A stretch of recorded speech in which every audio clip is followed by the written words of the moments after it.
You're listening to Two Beers Until Phronesis, a podcast where we discuss the ideas of philosophy, ethics, religion, history, and culture. Alongside regular guests and friends, we discuss some of life's big questions over a few beers. Enjoy.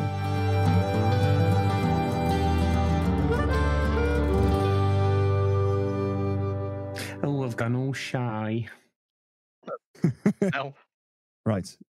So we're going to talk about Sufism today. We're going to talk about mysticism in general as well, and what the hell any of this means. So, Joe, you've done some essays on Sufism in the past? Yeah, I've done a bit on it. Yeah. Yeah, we did a module in uni for Islam, and I decided to focus on Sufism. Just sounded quite interesting to me. So I focused mine around that. My question, I got it here in front of me actually. My question was, to what extent is it correct to say that Sufism is unorthodox? So to the listener, that straight away says that it's sort of different to the rest of Islam, which I think mysticism as a general point is different to perhaps the core religions that they're based off. Yeah. So I think that'd be an interesting point to bring up. So, yeah, it's basically a mystical and experiential part of Islam that's very basically like a specific relationship with God. It's like a way to purify the heart, focus entirely on God, finding some sort of inner path. We'll unpack like a lot of these terms and like exactly what mysticism is in regards to other religions as well. It's basically like an alternative route to salvation. They believe that it can be taught. They believe that, saying it's private is probably wrong because it's also like a social thing. Yeah, there tends to be like social ritualistic aspects to it as well. Yeah. I think one of the highlights that it differs from, say, like Sunni and Shia Muslims is that a Sufi would try and access or achieve a relationship with God during their lifetime, so they can feel like they can have a conversation with God throughout their life and that God's always watching them. Whereas the rest of Islam tends to focus on the eschatological aspects, say that you live your life in a good way and then you meet God afterwards. But Sufis tend to take the approach that they can do it in their lifetime. Yeah, so what makes it mystical is that it focuses on, like you're saying, not this eschatological or ethical. I mean, not that they're not ethical, but the ethics is not the only way in which God is revealed. God can be revealed quite much more literally. Yeah, pretty much, yeah. I think this is what people want to say when they use words like spiritual in this kind of context. And I have this thing about using the word spiritual or mystical, because often when we use the word, we don't know what the fuck we're talking about. It's kind of vague. And it's quite obvious you were taught by Dave Webster. But it's like, it's really woolly. It is, yeah. It sounds really cool and interesting. It doesn't really give us anything in a conversation. There's nothing to go on. And existential might be a more accurate word for most people's uses when they're talking about being mystical or being spiritual. But yeah, here specifically, we mean a direct, imminent experience with the divine, because a lot of religions experience God or claim to experience God through numinosity or other kinds of religious experience, through the way they treat one another, through ethics. Or so numinosity is like when you stand on a mountain and you think, oh, isn't this lovely? And I feel really small. They still get that feeling of feeling small or feeling connected or feeling close to God, but it's in a much more intense and direct way. I think is the best way to characterize what Sufism actually is. So the causality here is less indirect. I saw an interview with a guy and he was talking about how there was like 99 names for God, was sort of what he was talking about. And he was saying that all of these names are like not true names, because like the word God is sort of representing something which like binds everything together, but could not have a name. Everything comes from one point, and it's almost like invoking like the Big Bang. And then he's saying that as everything comes from that one moment, it means that the garden that he was looking at, the people he was talking to, were also God. So there wasn't like a split pantheon where it's like us down here and then God upstairs, or like a separation. So like pantheism, it's like less of a hierarchy. Well, not even that, just like, and I'm going to use the word spiritual just to annoy you, that God is like this spiritual force that we're all a part of. So like your laptop that you're using now is like also part of God, and like a tree is part of God. God is like a sort of force that everything is made up of. I think that's what I got from that guy. I don't know if that's just his interpretation or if that's like typical of Sufism. Is it? No, yeah, that is good. Yeah, definitely. Like they seem to say God is like a central point. If we're to like draw it as a diagram, so God is the central point, and then all of life is sort of revolving around it, if you like. Yeah, okay. Yeah, that's yeah, that makes a lot of sense the way he was saying about it. Whereas like I guess in Islam it's like you are very much separated from like the realm of God and like heaven that you could get into if you do the right things. Mm. Have you guys read or heard of William James? No, go on. Please continue. Okay, so William James is probably one of the most important writers when it comes to religious experience. And since Sufism and other forms of mysticism we're going to talk about are based more heavily in a more direct kind of religious experience, I think he's probably the only philosopher I'm going to kind of mention. And I think he's the most important to mention in a lot of ways. He's this American psychologist, and he did some really great work in kind of standardizing and conceptualizing our understanding of religious experience, kind of giving them different categories. And I think this plays into the idea of what religion is. And he basically said it was an attitude that cultivated specific experiences.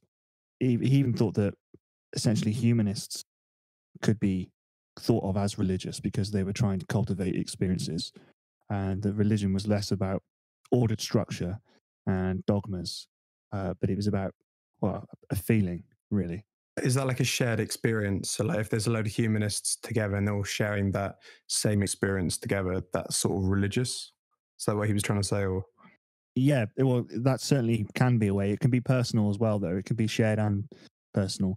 He would say that these sorts of feelings are at the center of a religion, the experience. And from that, secondary to that, is all the rules and the or the ecclesiastic hierarchies and your popes and your bishops and things like that. I think he thinks they go hand in hand, but he thinks that irreligion, so not being religious, is about denying cosmic and moral questions. So he would say that a humanist is religious, but somebody who doesn't take these questions seriously is somebody who's non-religious, which is kind of a iffy definition, but I'm quite drawn towards that. I don't really mind that. I think I have a different conception of religion, but yeah, I think really what this gets at is that mysticism, in a way, then is a more intense and lived manifestation of religion itself. He's almost critical of it. He always says it's the unimportance of self, that you don't take yourself seriously because you're just a conduit to worship something higher. But he thinks the source of religion is ultimately like a private affair, a relationship with God, a feeling. Yeah, that's weird. Like that, I can't remember his name. It was like Llewellyn something. He was a Sufist guy, and he described that his relationship with God as like a love affair as well, and it was like a personal sort of one-on-one experience. Mm. I don't know. I don't know what that means, but like I just thought that was quite an interesting way of phrasing it. It was like it wasn't about him sharing it with other people. It was about him having that experience. Yeah, I think you either feel it or you don't, and I think Sufis think that they can not only feel it but cultivate the feeling of it. They can keep having those experiences over and over again and pass on teachings of how to gain these experiences. How do they do that? What are some ways they do that? Because I've seen a few things about like poetry and like art and like meditation, things like that. But I don't know if there was any particular things that are like unique to Sufism. There's something that's quite famous among Sufis. Have you guys heard of the whirling dervishes? Like they're mostly in Turkey. Yeah. I have. Please go on. So that is pretty much a Sufi ritual, if you like. So like the whole spinning round thing links to the point that I said earlier about God being a central point. So that's quite symbolistic of spinning around a center point, and that center point being God and being connected with that via like a ritualistic dance. And I think that is what separates Sufism from the rest of Islam so much, is there are like physical rituals that are like the dance and their song and, like you said, the poetry as well. Yeah. Which you don't tend to get in like strict religious environments. Yeah, I just want to say you can, according to a lot of people, be Sunni or Shia and also be a Sufi. Mm-hmm. Especially historically, there's a lot of kind of debate as to how Islamic Sufis are. It really depends who you ask. I think if you ask an Orthodox Sunni Muslim, they're going to say that Sufism is like not a real part of Islam. Yeah, and you get similar debates across all religions. I mean, don't get me wrong, I'm being very broad there. Like some people are obviously going to disagree about things like that. But the crux of that is because it's so different to classically what we think of religion in the modern day, depending on your religion, you might not even think that God is immanent, that he is interventionist even. You might be a deist. You might think that God is just a designer, that he just set the ball rolling, big bang, whatever your biscuit is, whatever. But then, like, I don't know why I said biscuit. Whatever your biscuit is. I was waiting for you to start and be like, I was fucking stealing that phrase. Hey, look, whatever can you say it like an Irish Italian accent? Hey, whatever your biscuit is, man, it's fine. Fucking mon with a bit Jamaican at the end. Well, yeah, a little bit. So what was it? It was like sorry, Big Bang. I stopped listening after I heard the phrase "whatever your biscuit is." my brain just started saying biscuit. Yeah, my point is there are loads of different biscuits. You can have, you can believe that miracles are possible. You can believe that God designed everything, but generally, miracles are quite rare. I mean, especially if you take them in the traditional sense, a miracle being the suspension of the laws of nature. Not many religious people in more orthodox circles actually believe that this is a common occurrence or even possible in the modern day. A lot of people don't think, at least, that miracles are an important part of their faith. So most theologians would likely scoff at the question, do you believe in God? It's a little bit like asking what is real or what is good. What to a philosopher, you say, what is good? And then you're like, oh, you've just opened a massive can of worms here. Yeah. So if God isn't something that can be communicated in really simple terms like that, if it isn't that shallow, something that walks around, then scripture and text represents a much better way of understanding divinity. And that's why scripture and text is so important to most religious people, because God isn't this, oh, what is God? Oh, it's this thing. It does X and Y. It walks around, it floats in the sky. It's nothing like that. It's a much more nuanced understanding. So if you don't think you can experience God, then you're going to obviously, the only kind of revelation you've got then is holy books and texts. I think that works quite specifically with Islam as well. They tend to suggest that following the teachings of the Quran and the Hadith are pretty much the only way you can access God and live life as a true Muslim, so to say. But I guess Sufism takes away from that. Yes. And adds more to it and says you can access God through like ritualistic prayer and things like that, which aren't part of the Quran. So it seems to be unorthodox to other Muslims. That's quite interesting how it's like, from what you're saying, Islam is like God in the future, whereas like Sufism is about like finding God in the present. It's God in the present in the sense of you live a life that God is revealed through actions. You get the same in Christianity. Is it almost like in you're not trying to find a means to an end in Sufism? It's like you're living your life alongside God rather than living your life in a certain way to then meet God. It's worth saying that historically, at least, it's been a big part of Islam since the Umayyad Caliphate. It's been going for absolutely ages. But yeah, it's by no means unique in the world of religiosity. There are always these mystical offshoots in pretty much every religion, people claiming they can experience God. So it's almost as old as Islam itself. And so some would argue it's kind of, they would say it is Islam. So yeah, there's some evidence of like very early Islam in sort of Muhammad's lifetime, that some of the practices that he was taking part in were quite similar to that of what a Sufi would practice nowadays, which again I'm got to be very careful saying stuff like that, because to an Orthodox Muslim, anything that Muhammad does is what they follow. But there is some evidence to suggest that he engaged in like ritualistic prayer and things like that, which is something that Sufi would follow. So obviously this is before Islam was, properly a religion. And of course, not just him, but other minor prophets as well that came beforehand. Yeah, absolutely. Yeah, obviously they have the whole the Bible and the Torah before them. Those Abrahamic traditions feed in, and the only difference being Muhammad is the last prophet, and everything gets wiped. Yeah. Yes. They're all, in a sense, this is speaking very, very basically, but they all, in a sense, are revisions of each other. So, yeah, it stands to reason that, okay, well, holy people in the past had direct experiences with God, and that was a good thing. So it can be something that people in this lifetime can emulate. Well, that's the way you'd expect things to be, though, isn't it? It's like the experience first, and the scripture and the sort of trappings coming later on. So that kind of makes sense, doesn't it? Yeah. rather than someone going like, oh, cool, we're going to create all these rules. And then afterwards, after you follow these rules, people go, oh, I'm having a religious experience. So it makes sense that it's logical that it's like experience first. Yeah. Yeah, now you frame it that way, it does sound odd to suggest that you'd read a religious text and then have a religious experience afterwards.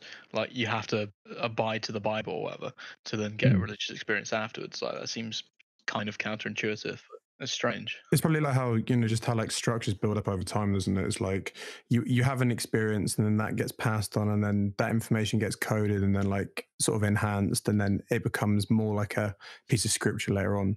Whereas I imagine there was just like a feeling of like, I'm gonna name drop your boy Mihai. There's probably like a feeling of flow, and then people found that through different means, and then they were like, oh, well, this is sort of religious. If we do these things, we experience this.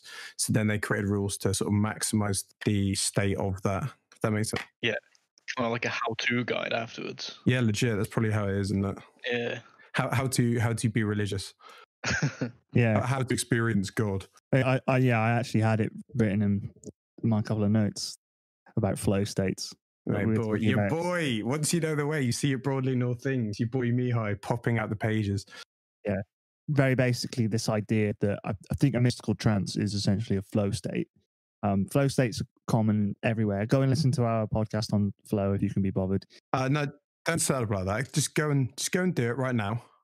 Just now. Just stop this one. Pause this one. Stop this one. I mean, like, report, flag, spam this one. Just go listen to that one and then come back. I think, it's that kind of meeting of God when you get in that flow state. And I think William James actually said that it was probably the subconscious. Obviously, he was a psychologist. So he's going to have this like Freud. And that's why it feels so other and external.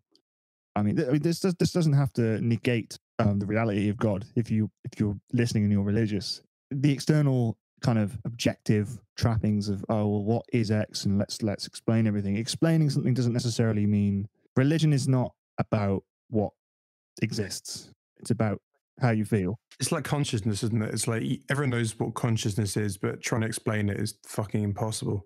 Or trying to explain where it comes from is impossible. Tell me about it. Yeah, legit. I imagine you spent like 5 years trying to do that. So I'll leave. That's your wheelhouse. I'll back away. Talk about Dr. Penrose and. I talked about it in the last podcast I recorded. I did consciousness for my dissertation, and now I hate it. I hate consciousness. Yeah, the concept of it annoys me. We've all reached that point where you're like, consciousness, man, it's fucking overrated, honestly. That's possibly an explanation of kind of what's happening in the brain at that point. That's why when you're having a mystical trance, it interrupts you. Why it feels other and alien and external. There was a great quote from Alan Watts where he says, like, I'm going to fucking butcher it, but it's like, when you are silent, it speaks. And it's just like that idea of like, when you're not actually thinking, you're actually, and it could be the subconscious, it could be like the self, it could be just being present, it could be an access to God, whatever the thing that is other than yourself starts to speak as soon as you stop like sort of chattering with yourself, if that makes sense. So it's like when monks go into meditation and they reach like enlightenment, or like when you have Stoics of like eudaimonia, and it's like it is that state of being one with something, which is like actually by doing less than by doing more. So I think that's sort of what Alan Watts talks about, and it sounds like what that geezer was talking about when he said, so as soon as you stop doing that, your subconscious comes to the fore because you're sort of so focused on prayer or so focused on the religious experience. This kind of leads into another question. Since this is so kind of universal, and in one sense, it's a much more raw and simpler idea of religion. But do you think that mysticism can be something that's non-religious in the way that we would think about non-religion? The sense that it's not supernatural. You don't have to attach a supernatural thing. Can it be secular? Your boy Sam Harris, isn't it? It's like religion based on science. I think it can, and it probably should. Yeah. Yeah, I think it's like, I'd say I was reasonably, I'm going to piss you off, mate, spiritual, but without being religious at all, or without not believing in science, if that makes sense. We all have like the imprint of Judeo-Christian sort of in the back of our head.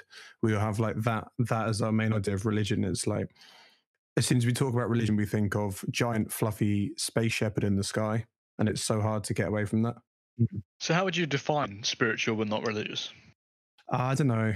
It's a shitty question, I know. But... I don't know. It's a fucking long question. I think it's this idea of like not just believing. Like I think in believing in like you are more than just a science experiment. You're more than just matter and atoms, and that there isn't like a sort of, I don't know. I'm going to use the word spiritual again, but there isn't like a sort of binding force, if that makes sense. So you can you can be spiritual. So like doing things like Buddhism and like Zen Buddhism is like non-religious or it's non-secular. Maybe I should use the word secular. It's non-secular, but it is like spiritual, if that makes sense. The problem is that obviously there's also the political connotation of secular, and I'm very much a secularist. So I wouldn't want to use that term for fear of kind of wrecking the cause of the separation of religion, which, as we discussed, is a private affair, and the state. Everyone has beliefs, don't they? It's like the whole saying about like no artist is an atheist because they all have like a set of beliefs that they sort of treat as their own personal God. Like we all have as Depeche Mode said, we all have a personal Jesus, but it doesn't have to be like the actual Jesus. So yeah, I would say existential kind of solves a lot of that, and that kind of does most of the work of that word. I think unfortunately that word's just so tied to other things, isn't it? Well, spiritual's not. Yeah, there's no fucking good word. Like spiritual. As soon as you say spiritual, you think of someone trying to sell you moonstones and crystals. As soon as you say existential, you think of like fucking Nietzsche having a mental breakdown. Yeah, I think it's possible to have so I don't know what I would call it. I would call it a. Is it just simply open-mindedness? Well, I think it's about experience rather than an outlook. I think you can definitely experience something similar, something that's as raw, without believing in a supernatural God. I think that same kind of power can be found outside of religion. I mean, I have a different definition of religion, which is probably, a lot of this is semantics. I would say religion has more to do with ideology. Is that more to do with like organized religion? Does that make sense? Well, yes and no, but I think religion is essentially a power dynamic. And I think it's that loss of self. And not so much a loss of self, but a critique of self.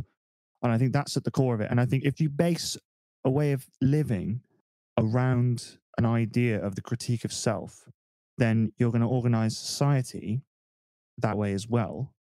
And therefore, you're going to have lots and lots of moralistic things, which is what we more commonly associate with religion, the idea of religion banning or prescribing certain behaviors. Because it comes from a place which is the critique of self. That's the thing. I think my definition of religion is so tied to the critique of self, which is common across all religions apart from paganism. So I don't think it's possible to separate mysticism as we know it in all the religions from that idea.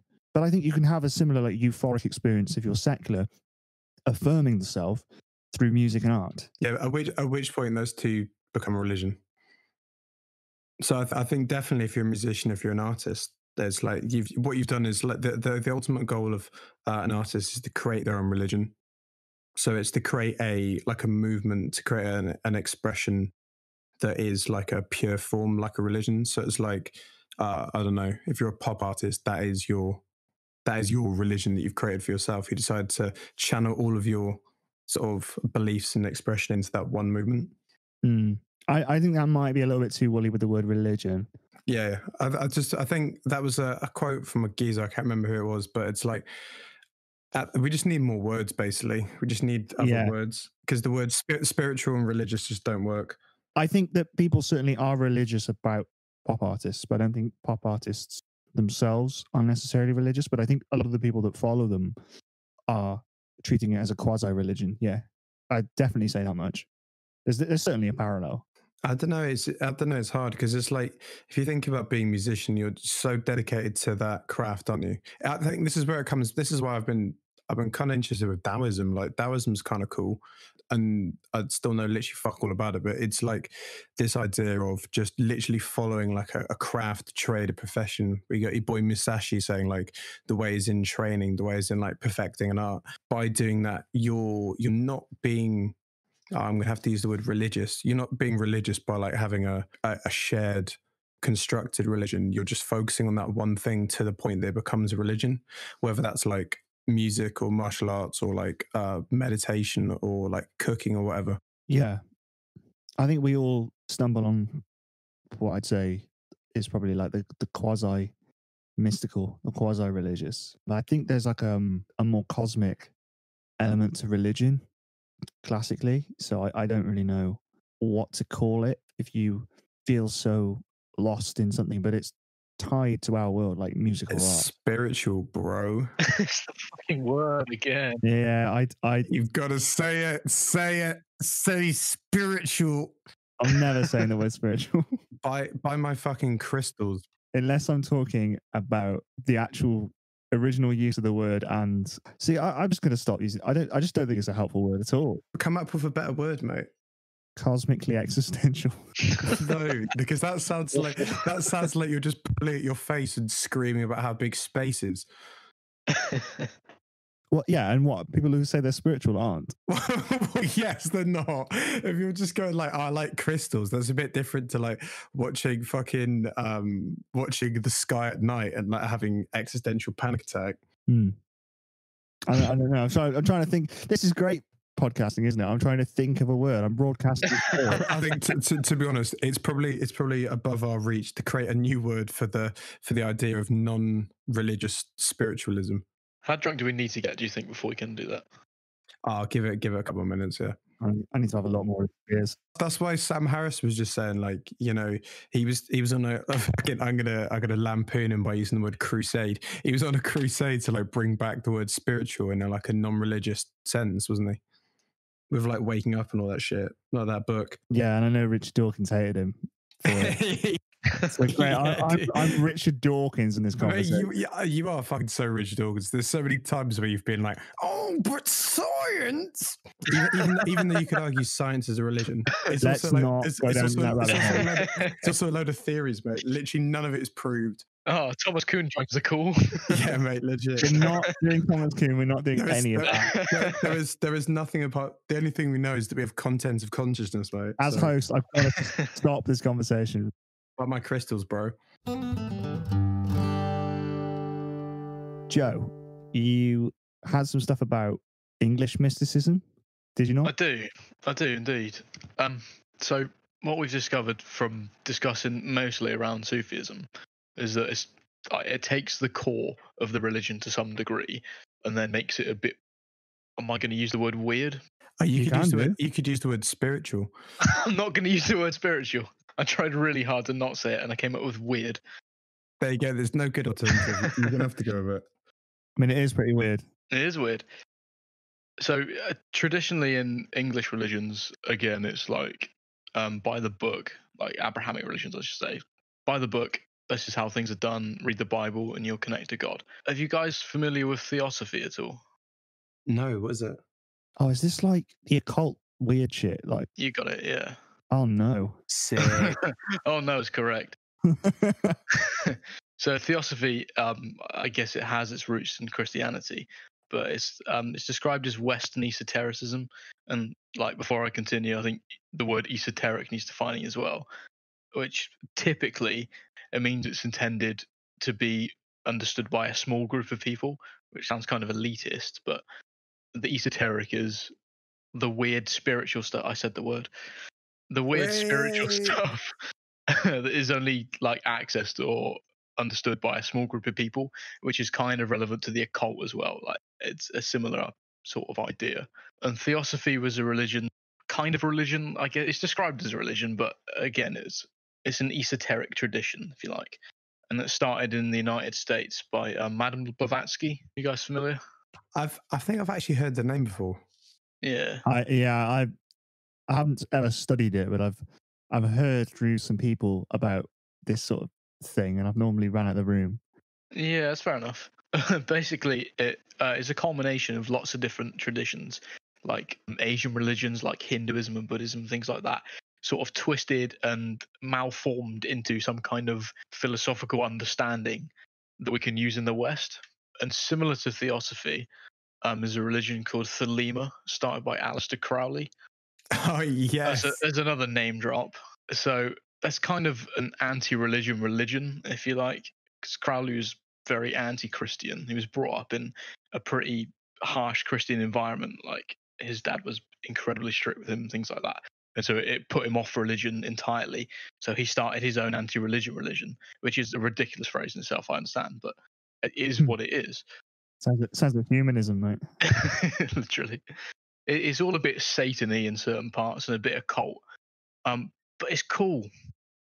I can't use any other word to describe it than cool. I'm fucking in, dude. Like this is what's so like. I could see why people get drawn into these, like, what did you call it? Like, it was like an esoteric tradition, or yeah.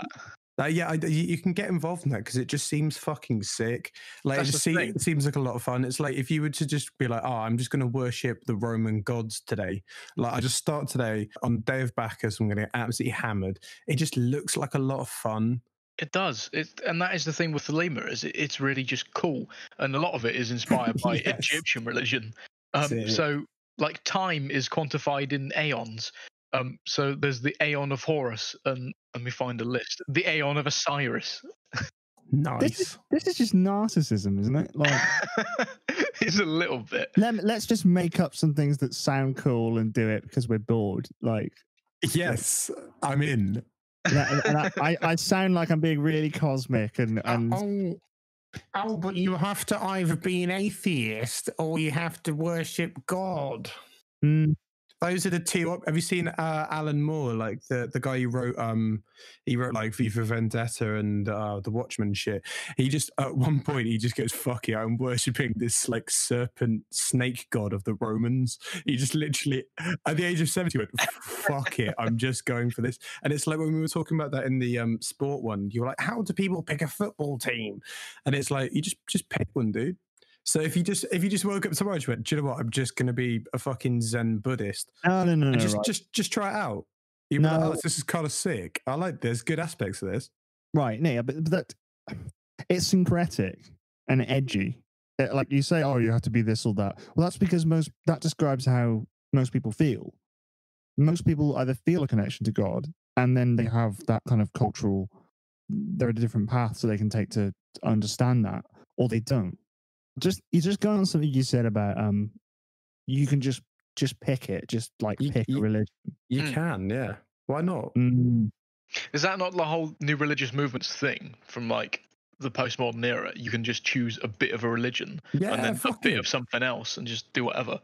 Like they're just literally just like I remember Kieran talks about this all the time. He says like the Old Testament is literally just like a load of guidelines to stop you dying in the Middle East. And it's just like, well, don't eat shellfish, don't eat pork. Cool. Why? Fucking, because of this. Apart from the fact that, in reality, the reason why you don't do that is because you get red tide and you get like some crazy parasites in pork. I know, but that aside, yeah, just start worshipping the fucking Egyptian pantheon, mate. It'll just be jokes. Yeah, but Judaism is also formed from several pre-existing religions as well, and it formed organically, and like you said, to fit that purpose. Yeah. Whilst just choosing a bit of Zen is not really doing that. Like, I'm going to go on a little bit of a rant here. I'm excited. So, go on, mate. Buckle up. Right. No, it annoys me when people. It doesn't really annoy me. It doesn't bother me. But like, I'm going to pretend it's a fucking good start on this rant. It's a roller coaster already, man. Do you know what really grinds my gears? Well, not this thing. I'm going to pretend it really annoys me, and it's like this really big problem that really interrupts my life, but it doesn't. It's when people who aren't Buddhists sort of go, I like Buddhism, it's just being nice, it's not harming people. Well, like, you're not wrong, but in a way you're not wrong. There certainly are Buddhists that harm people, but like, it's insane ignorance. Yeah, mate. Like, name drop Einstein sushi. A couple of thousand years of like fucking Shinto Buddhists in Japan, just like raging constant wars. Essentially, you're not wrong. The principles of Buddhism are peaceful, but that's not everything that Buddhism entails. Like, it's not just about being peaceful. Their ideas of non-violence exist in a totally different context to you in your suburban house in Britain or America or wherever. Like, religions, particularly with adherents that are as intense as Sufis or Zen Buddhists, they don't care about your admiration or they don't seek your approval. You kind of go, oh, they got nice orange dresses. and they're vegan. I'm a vegan too. They must be just kind of like me. I can pick that. It's like, Here we no, go. they don't want your respect. They want your soul. What? Are you saying Buddhist are vampires? They want a type of commitment that you're not willing to give. If you're just Yeah, it's 100% sat in your commitment. armchair. Yeah. You just People- go like, I'm gonna be Zen for 10 minutes while I listen to my Headspace app. Exactly. I So was literally going to bring that up. Yeah. yeah, people who know nothing solid about religion, they say, oh, I like to be Buddhist, but they've missed the point if they want to just sort of pick it. Because it's not something you pick, it's something that happens to you, I would say. It's an affect. I quite like this idea of just picking a religion though. As an intellectual practice, you just go like, do you know what? Judaism's got some really, because they're just like fucking traditions, aren't they? Like you could just go, I'm just going to pick a contemplative tradition. Like I'm going to do some meditation, or I'm going to, employ a bar mitzvah, or I'm going to worship Quetzalcoatl. And I think you can just pick it and just be like, oh, I'm going to do this and see what it's like. Oh yeah, it's not really for me. As long as you do it properly. Is this sort of like the heart of your argument? You should just be like, cool, I'm going to fucking balls to the wall, go in and be a Sufi. Right. So I think that religion's not necessarily about any of that. I think religion's more about a feeling. But I think, sure, if it works for you, you can think of it as something rational too. I mean, if it works for you, do whatever you like. But if it is something rational, then I think you have to treat it more like science. And I think you have to rationalize a system that is functional. And I think it's only functional when it's coherent. So it's not doesn't have to be true in the sense that you can prove it under a microscope necessarily, but capital T. Yeah, capital T is what I mean. But what it needs to do is mesh together in like a web, and so you're not contradicting yourself. So it's all the strands connected together in a mesh make it true with a small t. So if you're going to pick a bit of Zen, fine, but you have to. It's not going to work if you're just picking a bit of this and a bit of that. Like these things are meant to orient your life totally. It's not a buffet, yeah. Yeah. Things like in Zen, they're like ideals, aren't they? The ideal state in Zen is like, yeah, I'd like to be happy in the present. I'd like to be experienced in the present. I'd like to be completely one with the situation around me. I'd like to have like no desires or regrets. That's like an ideal, isn't it? Are people who do Zen almost every day in that state? Probably not. It's probably, like all these people who are Taoists, like how many of them are like absolute, how many of them are like experiencing the true like Taoist life, if that makes sense, like the true experience of it. Yeah, everyone's struggling to experience their religion. It's a massive problem. It's something that people really, really struggle with anyway. It's like just because you are X doesn't mean you don't struggle to experience it or feel it or get your head around it. It's a way, isn't it? It's a path that you sort of walk along, I guess. Yeah. If it does work for you, if you can make it work, it informs your entire outlook and your conscience from the inside out. Yeah. Zen will help me go down the pub and be able to talk to my friends more. No, if you were Zen, you wouldn't go down the pub. You would commit your life to a religion. Well, I think you would. Like, you can be Zen or you can be Buddhist and not just like be sat on a mountaintop eating single grains of rice. So if you look at like if you look at like Buddhist, and like you can even take like the Shaolin is like a very famous example of Buddhist who their entire life is going to the gym. Is that they're literally just like, I'm dedicating my entire life to this process. And I think as long as you can live a religious life without like tying yourself to a religion. People certainly do, and I think their approach is valid, and if it works for them, that's fine.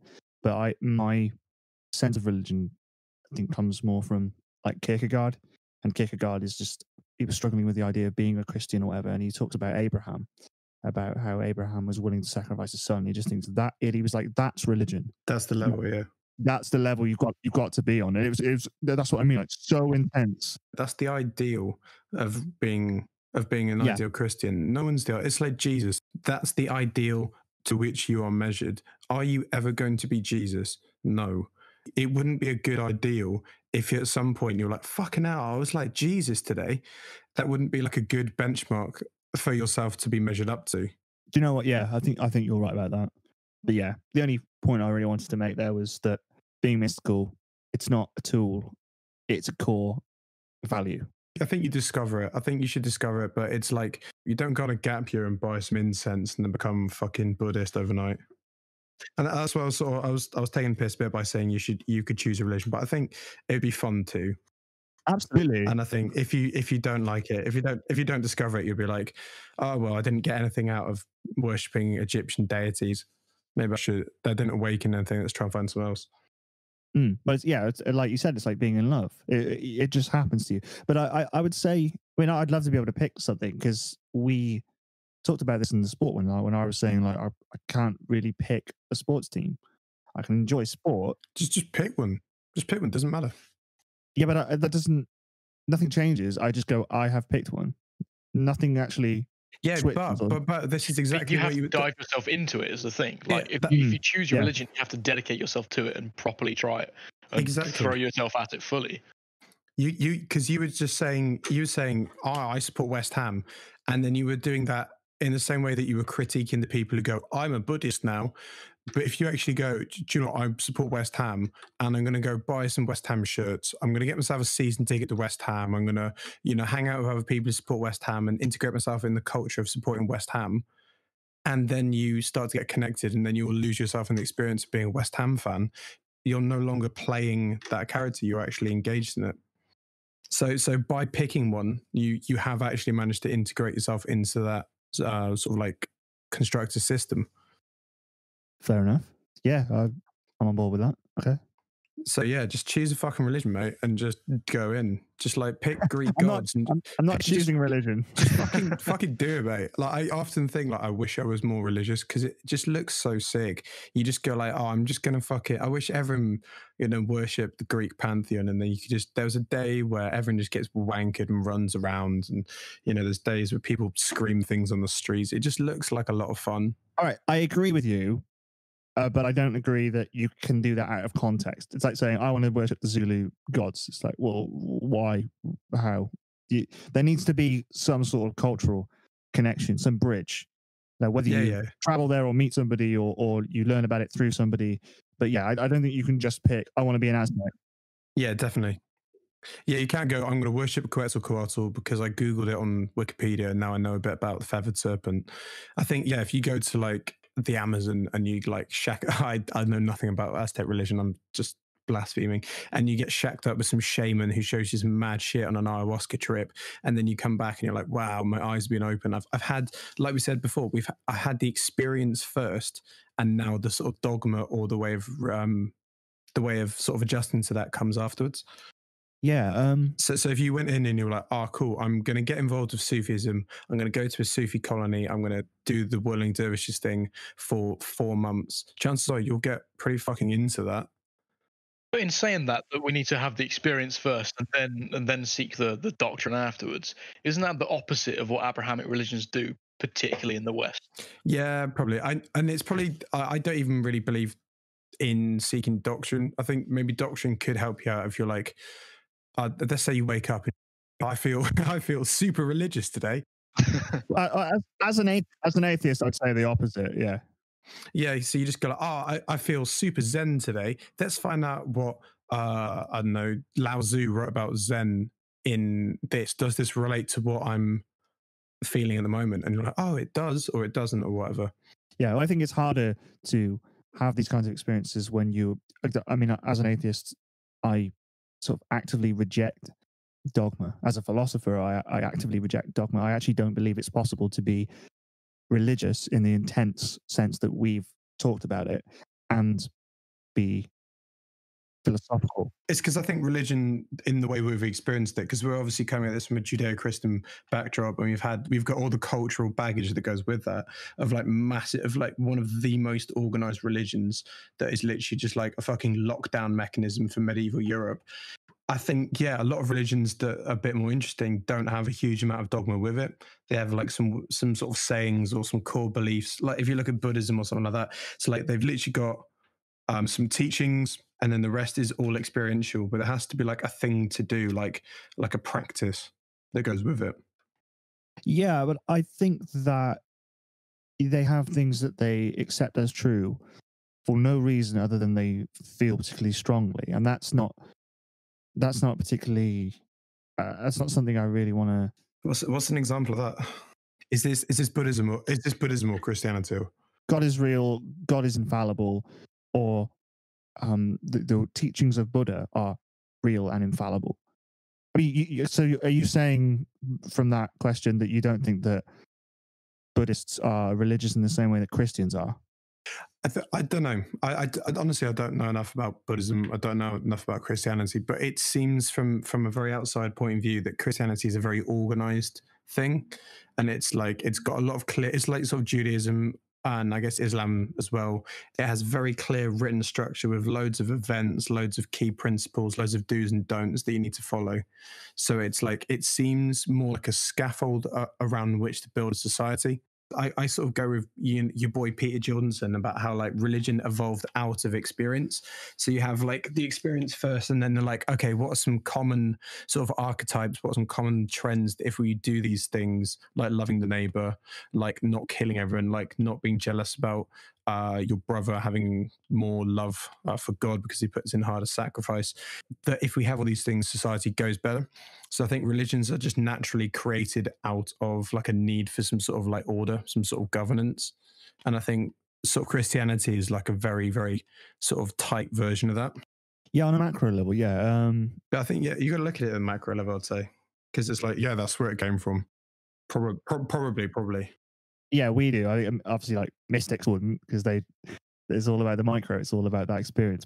I think in principle, I agree with you about the difference between Christianity and Buddhism. But I'd say that if you actually saw a lot of the way that Buddhists are behaving, it's sociologically indistinguishable. They have all the hallmarks of religion, however you define it. This idea that Buddhism is, it's kind of not a religion. It's secular. It's not. It's a religion. It's the classic thing after, like Sam said, going on a gap year, buying some incense, coming back and saying Buddhism's not a religion, it's a way of life. Like, you don't know what Buddhism is. I mean, it's a way of life, but it's a religious way of life. Yeah, it's a religious way of life. Yeah. And most serious ways of life are religious, I would say. Mic drop. Yeah, that's the sting. He just literally go, yeah, fucking religion's the most serious way of life. So what does that mean now that we don't really have a massive religious framework? Because I think we're probably just creating one.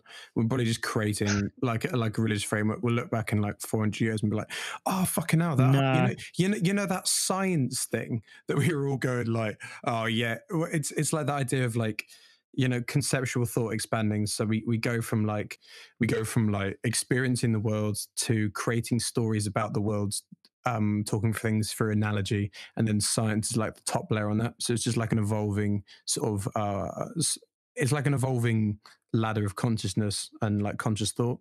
So after science, there'll probably be a more precise way of looking at the world, unless that evolves into another one.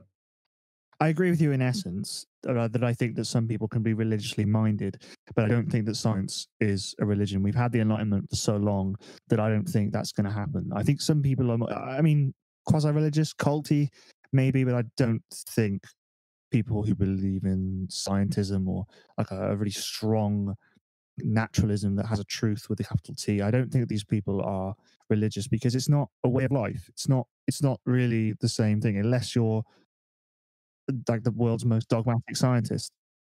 But yeah, you can go out and live a scientific way of life. So you go and like, you go and like, oh, actually, if I look at some of my habits, I'm gonna change some positive habits by creating a small reward structure for things that I deem positive, therefore triggering like dopamine reaction and conditioning myself to do these positive habits. That's a scientific way of living your life. I don't think it has the same cosmic scope and the senses of right and wrong built into it. I know you can kind of make them up with like evolutionary biology, and you can kind of fill in all the gaps, but I think you'd have to be arbitrarily trying very hard. And I think there's a reason for that, because I think, to answer your question, I don't think that the context is any longer possible for religions to have big sway. So I think for the first time, are experiencing mass irreligion. I don't think people will live intensely. I don't think people live with direction. Is that better? I've been thinking about that a lot. Like, well, not like a lot. I've been thinking about fucking eating my Cheerios in the morning, having a freak out about it. But I'm thinking about that and how like the whole fucking God is dead Nietzsche freaking out. Yeah, I didn't want to say God is dead. yeah. Well, it just comes up because it is like one of the biggest fucking. It is literally defining like the last however many years or whatever. It's the defining event of the modern era. Yeah, it's fucking mental, and it's like, are people happier without God? No, they're directionless and probably not. So we should all just fucking start worshipping Egyptian gods. No, here's the thing: they're directionless, riddled with anxiety, lost but free. And I think yeah. I get. I don't know. What would you rather have? Well, we're free to create an alternative. I don't think free will exists. So I don't think you're free at all. I think you can tell yourself that you're free. We're not doing that, right? Yeah, but you can't just be like, oh well, we're all anxiety, but the one thing we've got is freedom. Apart from we don't, and then you go, well, you know, yes, I guess we don't. I won't say free, but the context is possible now to create an alternative to religion. Yeah, but then that just becomes like a different system of control. It becomes a different religion, doesn't it? It depends how hard you think. And I don't think anyone's done it yet, but I think a lot of people have gotten very, very close. Scientology, bro. You people I've met that are humanists, not many, but I've met a few that I would say, do you know what? I would say this was religion if you weren't so chill with everything. You haven't set out to attack anything or to say that life is meaningless or useless. You've set out and you just live such a positive way of life. Like we were saying, is religion is a way of life. And it's like the difference between your way of life and all other religions is that, and I include Zen in this. People say people are really chill with Zen Buddhism. It's because they think that life fucking sucks. They have to be like that. It's because they think life is suffering. It's dukkha. They think that. They're probably right, mate. To be honest. I mean, I'm not saying they're not right, but yeah, dude, you're just like, oh yeah, they got a lot of points actually. Fair enough. I was watching. No, go on. Sorry, I was going to talk about crabs. No, I think there are a few people that have managed to kind of escape that problem of nihilism, but I would say they're on an individual level at the moment. Well, I think isn't the problem the fact that like most people are just unaware of nihilism, and it's like you talked about that guy saying earlier on where he said people who don't have a religious thought or don't even think about being religious, they're the true like atheists or something like that. They're irreligious by William James's definition. Yeah, that's the one. That's sort of like the main thing. So in that case, people aren't any more free. They're just sort of wandering around in a big soup without any sort of clear direction or clear like moral rules that come from inside. Or in that case, they've created their own religion based on their own personal views and how they should act. Yeah, I think these are like it's like religion light though. The types of I think it's been religion light for a long time in the West. When people say they go to church on a Sunday or whatever and don't really think about it, that's religion light. I mean, Kierkegaard identified it 200 years ago. He was saying, "Hang on, why the fuck isn't anyone actually religious anymore? Why doesn't anyone take this seriously?" That's why he talks about Abraham in the first place. Isn't it because our methods of thought of progressed above religion? Like that's just like a step up to scientific reason or thought, rational thought. Yeah, which is why I think science. You're saying science is a religion. I think it is something. I think science does elevate it slightly. I think it does allow us to think in different ways. It can never be quite a religion. I think when people sort of do that thing you're talking about, when they think that of science as a religion, or maybe they don't realize they're doing that, but that's what they're doing. I think that's just like way more hollow and more horrible than, clinging to religion when it's no longer relevant. I'd rather cling to religion than do that. Like, that's horrible. Just like believing in basically nothing. Well, aren't there people who sing hymns about Isaac Newton though? Yeah. And I mean, I'm speaking as somebody who's sort of part of that, as an atheist, as a humanist. As Richard Dawkins. I'm his fucking reincarnation. Favorite thing you've ever heard of Richard Dawkins on that Sam Harris podcast, when Sam Harris is like, so Richard, we're going to do a little bit of meditation, and he literally just does it for like 10 minutes. Goes, well, Sam, I don't understand what that was for. I didn't achieve anything. I don't get it. I get it. I'm closing my eyes, but I just don't get what it achieves. And he doesn't want to get it. Yeah, exactly. It's exactly the problem. Yeah, there's certain people who meditation doesn't like, it doesn't work for. It's just like, Richard Dawkins would have been thinking about like fucking alphabetizing his like book collection when he gets home. He wouldn't be able to actually step away from the self. Hello. I don't know where to take this now because we've gone on a totally different rabbit hole, and it's actually been better than talking about Sufism. That was a cool rabbit hole though. But I think it naturally follows on from like when you start talking about, because Sufism just literally means mysticism, doesn't it? It's just like it's like a sort of umbrella term for finding God in the moment.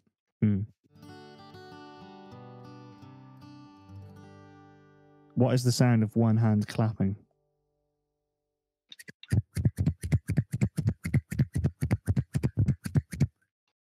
Ow. Correct. It's wrong. That's the sound of one hand clapping. Yeah, I got it. It's a question you often asked in Zen anyway.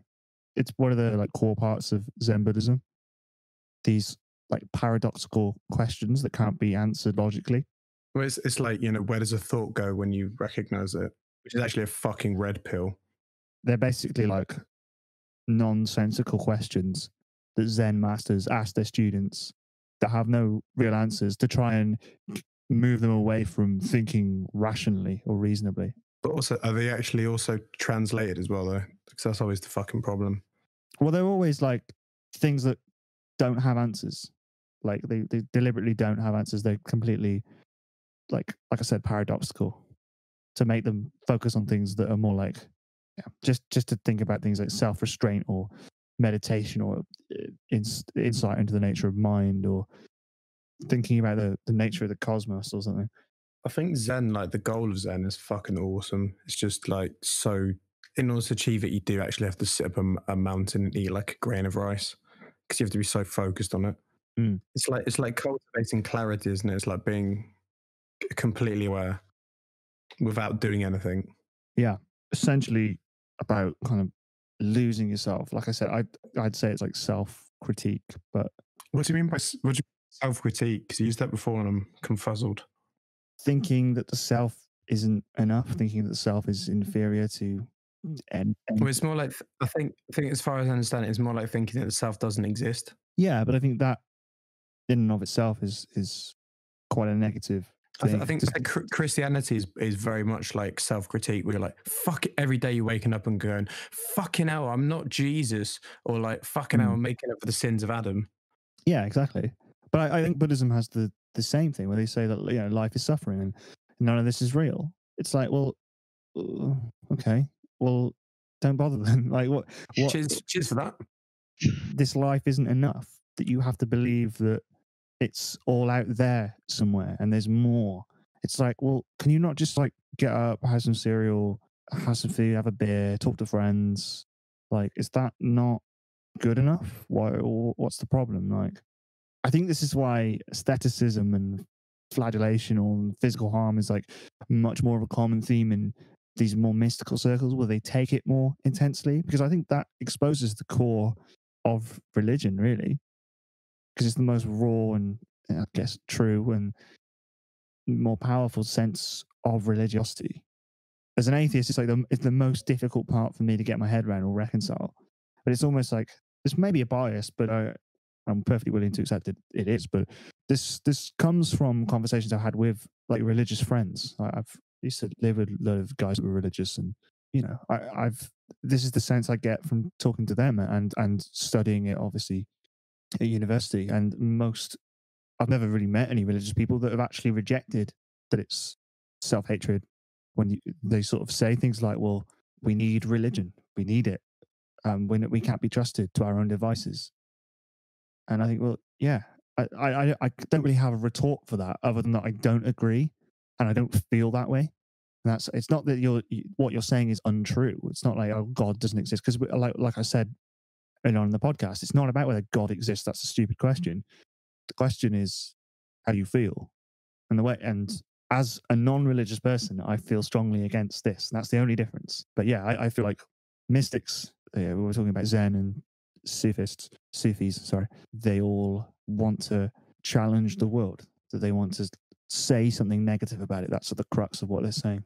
I don't know, Joe, is there anything in the practices of Sufis that you would say leads you to think that? I was going to bring up a point earlier, kind of similar, that is esoteric practices and mystical practices. Is it the sense that they're more inviting to a religion? Like they seem, like I said earlier when I was talking about Thelema, that it just sounds cool. Like, is there a part of that think it more appealing? And I think they're less about telling people off. True, yeah. That's a good point. That is a good point. It's less about devout, I suppose, denying yourself of certain pleasures to a certain extent. I think all the differences between the more raw stuff and then religion as it's more generally thought of, is that they apply that self-hatred to the macro level, and that's why they make these rules and say you can't do this, you can't do that, because they're trying to project outward the experience they have of feeling nothingness and feeling small. I'm not sure it's projection outwards. I think probably if you look at it, like, as much as I do lampoon Kieran for saying this, I do really like his sort of point of like, it's just literally a set of rules that will stop you dying in a desert. That's basically what religion is. And then what's the best way to tell? I was reading about like a sort of book about how to teach, and it was like the best way to pass on information is stories. People fucking love stories. If you tell a moral fable, that will be remembered forever. So you just make a load of stories that offer great guidance to stop you dying in a desert. Yeah, I don't think it's internal self-hatred projected outwards to create control mechanisms. I think it's just like some guidelines for people to be following. Yeah, but why do these guidelines, why are they always wrapped up in stories about hatred of the universe? Why are they always... What's an example of the hatred of the universe story? The fall. The Buddha seeing the however many harsh realities of life there were. Any mythological story pretty much is centered around confronting a problem. Yeah, isn't it? Because they're just like warnings of chaos. Like, if you let this amount of chaos into your life, it's like hell. Like, if you are a shit person, there's a fucking bad thing waiting for you. If you are good, there is a good thing waiting for you. It's a nice, like, easy thing to remember. You know, it's much easier to get compliance with like a threat and a reward as well. Is that what mysticism sort of bypasses as well? We were talking about the Sufi way, which is not so much a means to an end in an eschatological sense, but more a connection in the life, like being devout to God for the sake of being devout to God, rather than in the hope that you're going to get a good afterlife. I've always found that a bit odd in Christian circles as well. So you know the phrase, "the meek shall inherit the earth." So you're going to be good in your life and not own much, so that you can have everything in the afterlife. Like, to me, that seems a little bit disingenuous. If you know what I mean? Have you seen the Jordan Peterson thing where he talks about the translation, the mistranslation of that? No. It's actually mistranslated. One of the translations is "he who has swords but does not use them," which is completely different. And I remember him saying that, and I was like, that's fucking awesome. So it's like those who have the capacity for like great harm and violence, but then choose to move away from that, rather than just like the meek inheriting the earth. Yeah. So I think I heard that translation. I was like, that makes a lot of sense. It's like the Shaolin, where they're like, the only way to completely subvert violence is to spend our entire lives practicing violence. Well, like I said, with coherentism of all these views having to be coherent, you have to have theology, you have to have these, that fits in with turn the other cheek. It's like all these ideas have to fit in together with each other. The sort of heterodox, the rules, the Sharia, and I think that's something that I think a lot of Muslims feel that Sufism doesn't quite do, but obviously Sufis would argue that it does, because it seems to be, like you were saying, Joe, less about the rules, less about laws and morality, and it's less following a text and more engaging. Yeah, and like historically, that was a big problem for Sufism. You guys ever heard of Rumi? Yes. Yeah, he's a Sufi bloke. Poet. Yeah, his poet is really important and critical in thinking about the development of Sufism as a movement. I think he's pretty much responsible in part for putting Sufism in line with the rest of Islam in a lot of people's eyes, because before that it was considered very much an outsider thing. Like you were saying, Sam, it's like the kind of seems like a cross between something like Taoism and... I was watching a couple of things to try and get a bit more understanding Sufism, and one of them was like Sufism in 3 minutes, and it was like Sufism is basically just Taoism plus Zen. I was like, cool, I like both of those. it doesn't appear to be anything like what the guy said. In some ways it is, in some ways it isn't. Basically, a lot of people recognize that it was just like, oh, this is something totally different, and it's almost blasphemous in the way that it kind of blurs the line between subject and creator.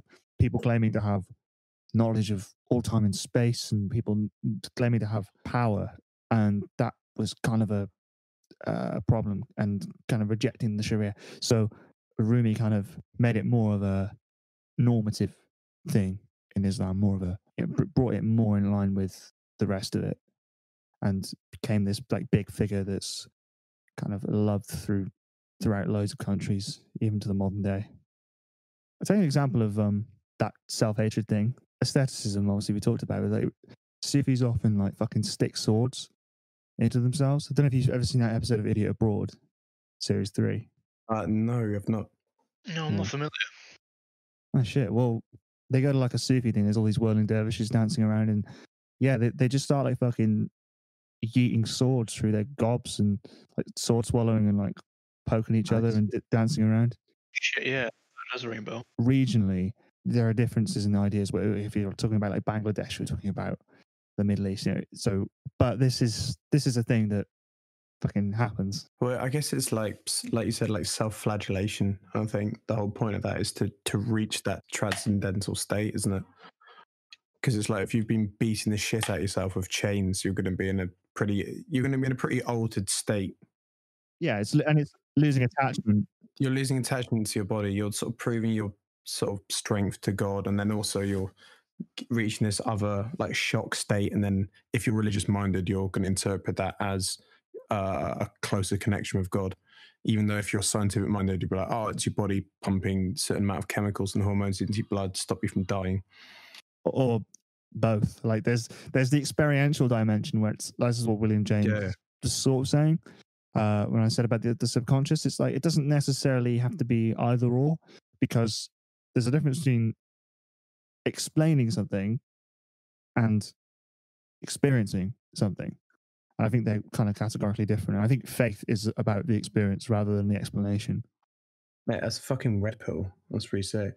Yeah. Does anyone else have anything to say? I like that. I like their shirts. Pretty cool, wasn't it?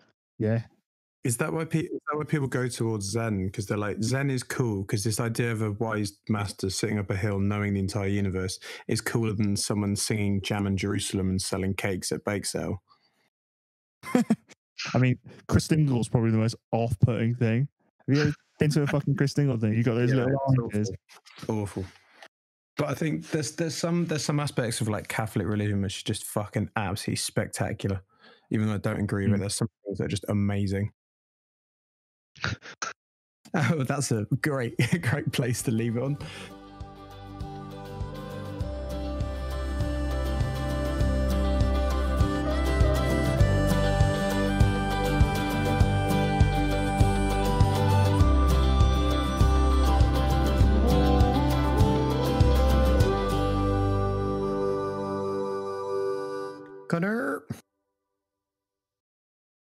Connor's having his God is dead moment.